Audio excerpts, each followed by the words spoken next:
Selamat pagi kepada Amizan dan rekan saya pembentang pagi ini pembentangan untuk Engineering Maths 2 yaitu DBM 20023 bagi grade second.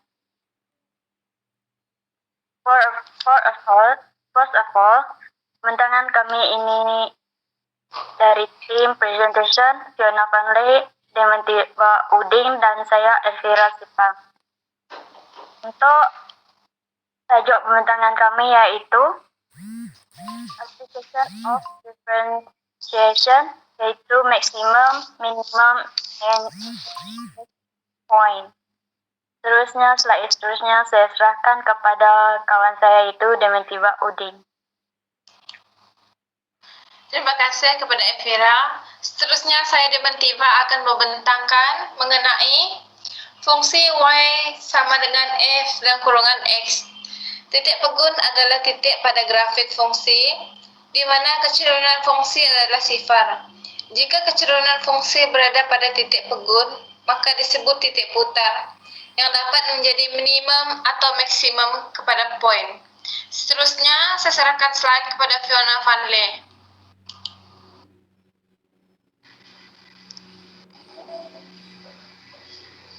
Selamat pagi saya Fiona Vanley. Slide ini saya membentangkan tentang if the ingredient of the function does not change find the stationary point, then it is a point of horizontal inflection. The second derivative can be used as an easier way of stationary point, whether there are maximum point of inflection. The derivative of the function equal x, y give us the gradient of any point, so that if we know the derivative dy dx, then we can locate the stationary point of the function y equal x without even graph. Also, by equating the dy dx just after each stationary point, we can find out if it is a local maximum, local minimum, or a point of horizontal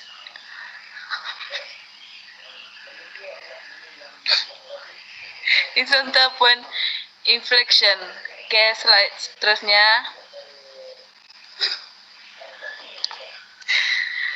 A stationary point on the curve occur when dy dx equal 0.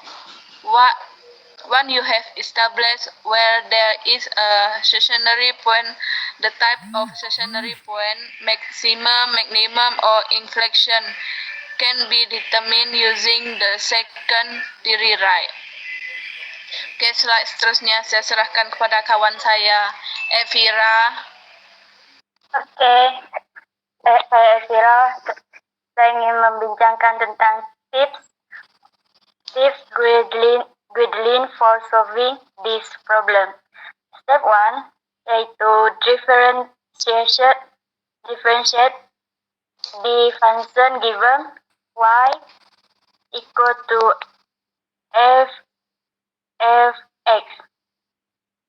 Step 2, find the value of x when dy over dx equal to 0. Step 3, substitute the value of x in f(x). Step 4, write the coordinate x, y, turning point. Step 5, use the second derivative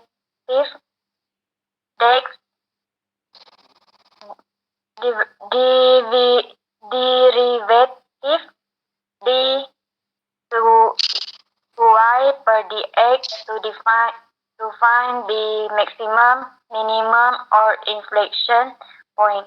Step 6, Write the coordinate xy of maximum, minimum, or inflection point. Step 7. Sketch the graph.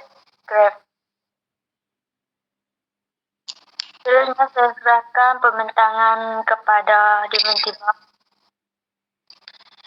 Seterusnya, Dementiva akan membentangkan soalan pertama, yaitu explain the solution to find the maximum, minimum, or inflection point and sketch the graph for the following equation. Soalan dia ialah y sama dengan x kuasa 3 tolak 2x kuasa 2 tambah 10. Jalan kerja dia ialah yang pertama kita harus tukar y sama dengan x kuasa 3 tolak y x kuasa 2 tambah 10 kepada dy dx, iaitu 3x kuasa 2 tolak 4x. Tambah 10 tu akan jadi kosong. Yang kedua ialah dy sama dengan dx ialah kosong. So, 3x kuasa 2 tolak 4x sama dengan kosong. Kita harus tekan kalkulator 3 kali mod. Lepas tu, EQN 1 dapat 0. Kita harus copy replace sebelah kanan. Kita akan nampak degree. Untuk degree tu kita akan ambil 2. Dekat situ kita harus masukkan nombor 3x kuasa 2 tolak 4x sama dengan kosong di dalam kurungan yang dia bagi, iaitu A sama dengan berapa kita harus isi, B sama dengan berapa kita harus isi, C sama dengan apa yang kita harus isi. Dekat situ kita akan dapat jawapan pertama dia 1.3, x kedua dia kosong. Jadi kita harus masukkan nilai 1/3 di dalam x, iaitu kita ambil soalan yang pertama yang awal-awal tadi, iaitu y sama dengan x kuasa 3 tolak 2x kuasa 2 tambah 10.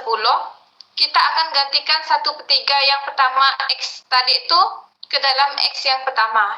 Jadi dia akan jadi 1/3 kuasa 3 tolak 2 gantikan x 1/3 kuasa 2 tambah 10 equal dia akan jadi 9. Untuk x yang kedua kita juga harus tukar kepada x. X tu jadi kosong.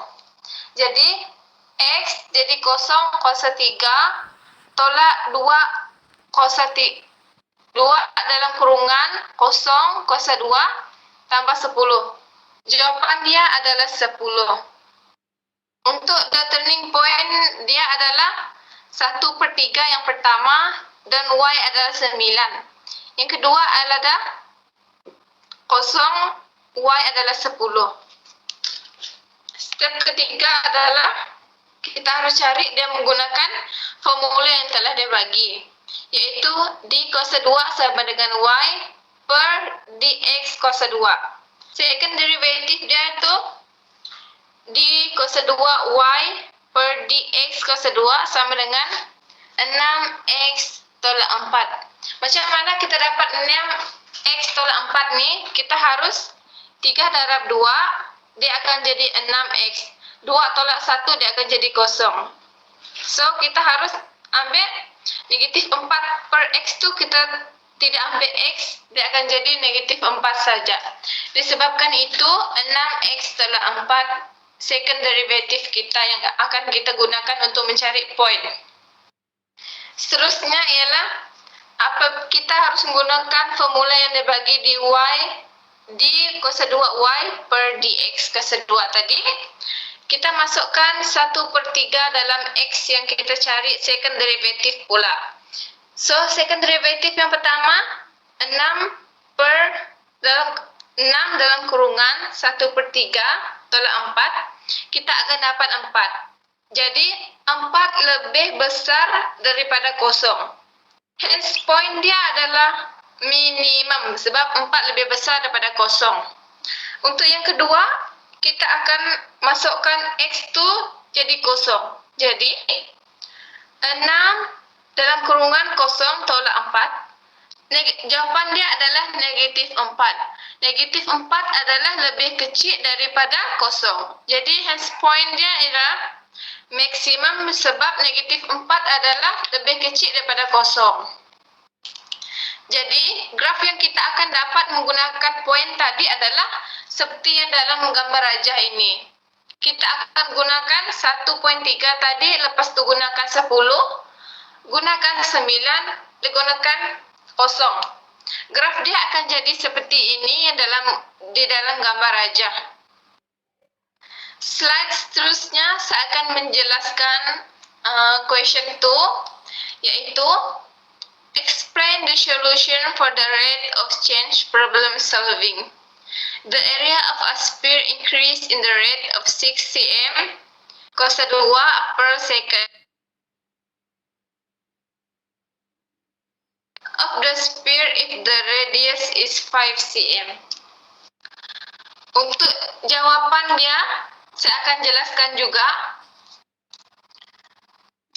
Kita harus menggunakan formula dahulu. Formula dia yang kita mesti cari adalah dA per dt sama dengan dA per dx darab dx per dt. Kita harus masukkan dx darab dx ni sebab apabila kita potong dx dengan dx, dia akan jadi dA per dt. Sebab itu kita mesti perkan dA per dx darab dx per dt untuk menjadikan dia dA per dt. Dekat solution tadi, dia sudah bagi dA dt dia iaitu 6 cm cos 2 per second. Dia sudah bagi dah. Jadi kita mesti cari area kepada sfera. Untuk formula area ni dia juga sudah bagi kepada dia sudah bagi formula kepada kita, menyenangkan jalan kerja kita untuk cari dia. Okey, area sama dengan 4 pi per j cos 2. Jadi kita akan dapat 8 pi per r. Sebab apa dapat 8? 4 darab 2 dia akan jadi 8. Jadi 2 tolak 1 dia akan jadi kosong. Dari formula tadi kita harus masukkan dA per dt jadi 6. Jadi dA per dr dia tadi adalah 8 pi r darab dr per dt. Jawapan yang kita cari dah dr per dt ni kita harus bawa pergi ke depan. Dia akan jadi 6 per 8 pi cos r. Jadi kita dapat potong dia menggunakan sifir 2. Jadi 6 dia akan jadi 3, 8 akan jadi 4. Jadi jawapan formula untuk formula ni dia akan jadi 3 per 4 pi cos r. Untuk step yang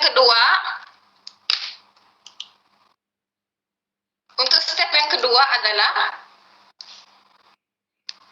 gunakan formula ini yaitu dV untuk cari volume dia, dV per dt per dV per dr darab dr per dt. Volume dan sfera ialah kita harus menggunakan area yang tadi itu 4 per 3 pi r cos 3. Jadi jawapannya 4 pi r cos 2. Dari mana saya dapat 4 per 3 pi r cos 3 ni? Ini sudah dibahagi di dalam formula kepada formula sfera yang orang sudah bagi volume dia. Jadi formula dia dr per dt sama dengan 4 pi r cos 2 darab 3 per 4 pi cos r. Jadi kita harus potong pi dengan pi, r dengan r. Jadi 2 ni kita sudah potong dia. Jawapan dia akan jadi 3r. Lepas tu radius dia sudah bagi 5 cm dekat solution yang first tadi itu. Dia sudah bagi dekat dekat question first tadi, dekat soalan dia sudah bagi. Jadi dV per dt sama dengan, dia kan tadi 3R, jadi radius dia 5. Kita harus tukar R tu kepada 5. Jadi 3 dalam kurungan 5. Maksud dia 3 darab 5, dia akan jadi 15 cm kuasa 3 per second. So, jawapan untuk volume increase dia adalah 5 cm per 3 per second. Terima kasih kepada Sir Amizan. Ini saja pembentangan daripada kumpulan kami. Terima kasih, Sir.